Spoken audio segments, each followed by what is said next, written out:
All of you be ready.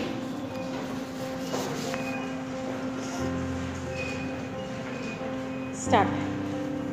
Friends, the budget has received, in my view, a support which I did not expect in the first instance on account of the taxation proposals contained in it. I shall deal with the budget estimates on the expenditure side first and then with the revenue side. With regard to expenditure, I do agree that we are now spending 4 times what we were doing before the war. It was suggested that private enterprise should be given greater scope and that government activity should be restricted. I know there are some people who feel that government interference should be the least. Now we have got to consider whether it is necessary for the government to undertake all the activities which we are now undertaking. We shall take, for example, education. We are spending 40 crores of rupees on education.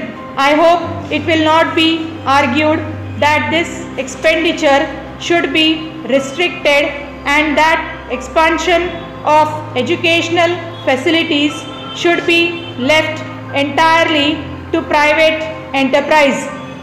Similarly, I am sure that everyone will agree with me that the activities relating to law and order and public health cannot be left entirely to private enterprise.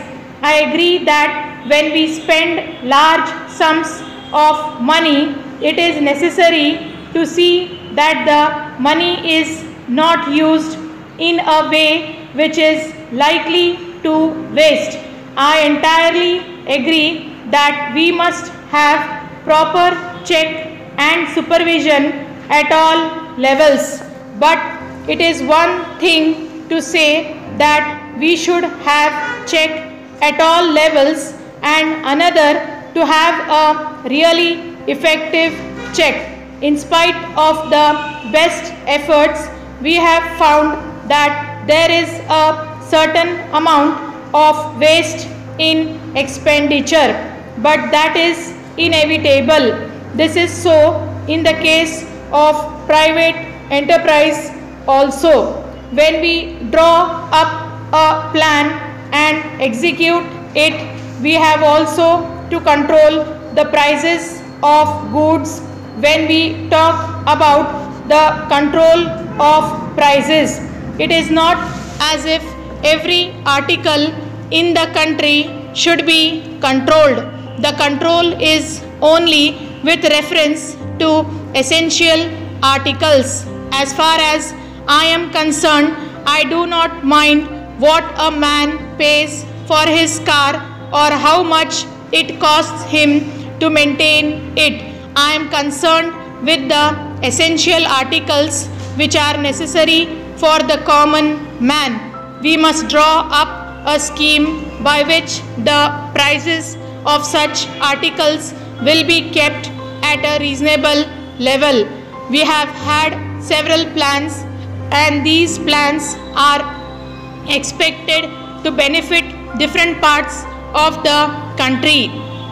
Of course, it cannot be said that each part of the country is benefited by each plan. That is not possible, but the idea is to reach as much as possible and it cannot be done at one time.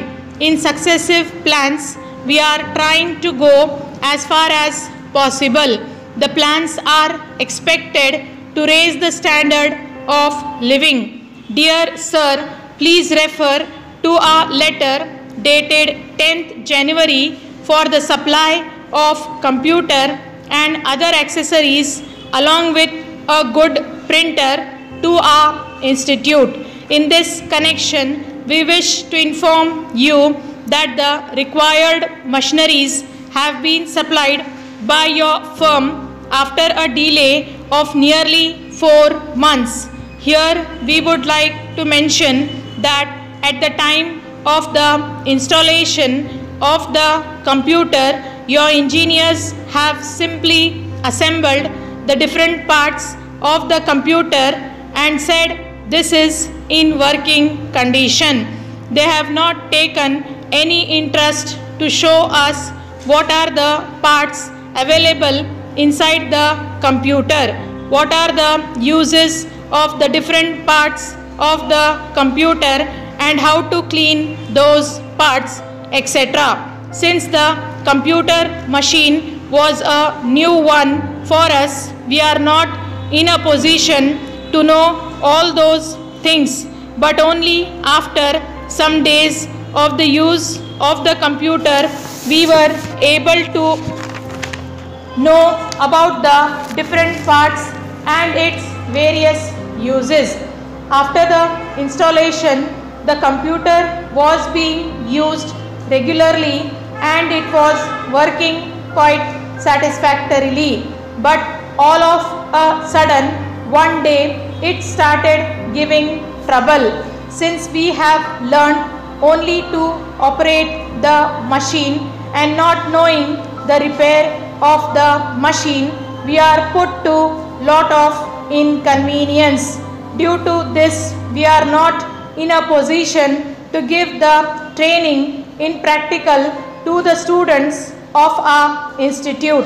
In this regard, we have written a letter to you mentioning the problem we are facing at present and requested you to send some of your service engineers to rectify the problem of the machine and to make the repair of the same. But we are sorry to say that nobody has come for the repair of the machine till today. We have also telephoned to you and sent words with some of our students who are residing nearby your firm, but we are not in a position to understand why you have not taken any interest in deputing your service engineer to repair the machine.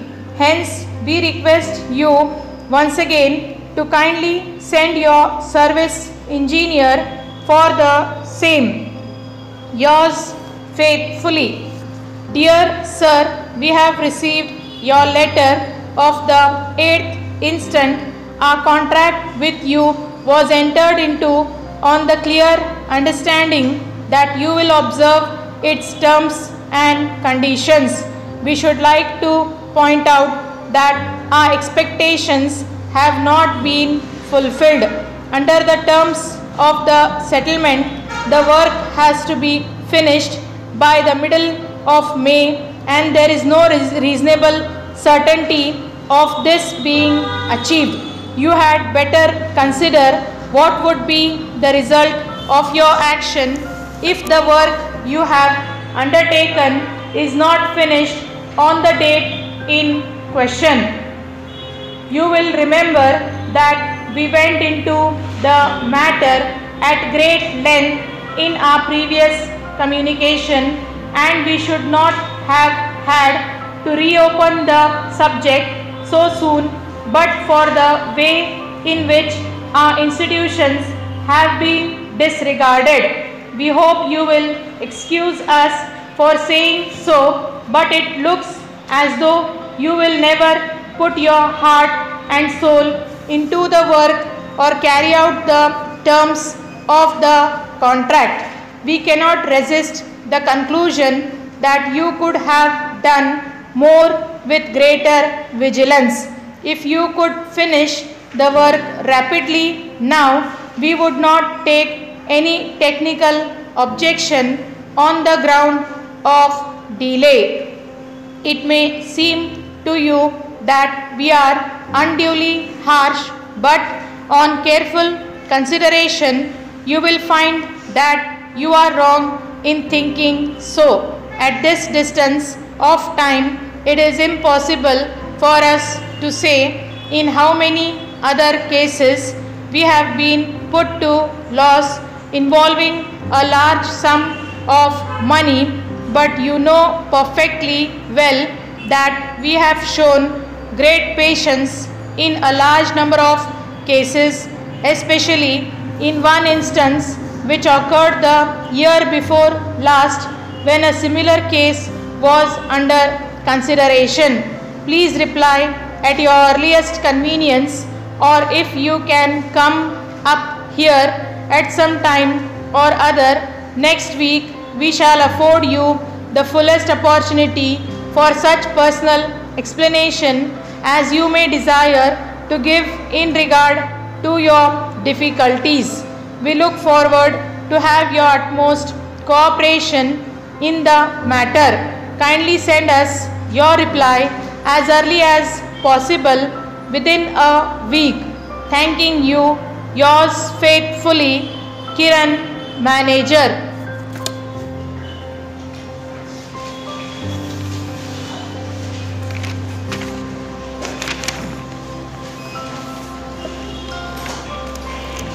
You transcribe the first letter.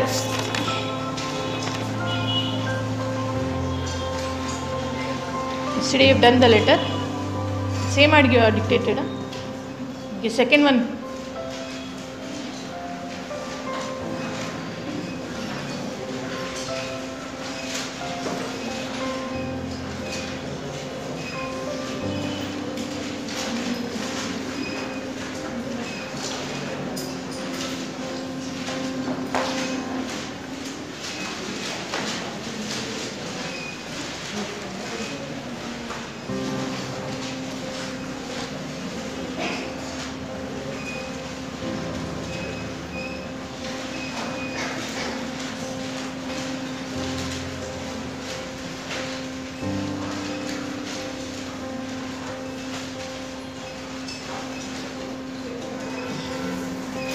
Beep.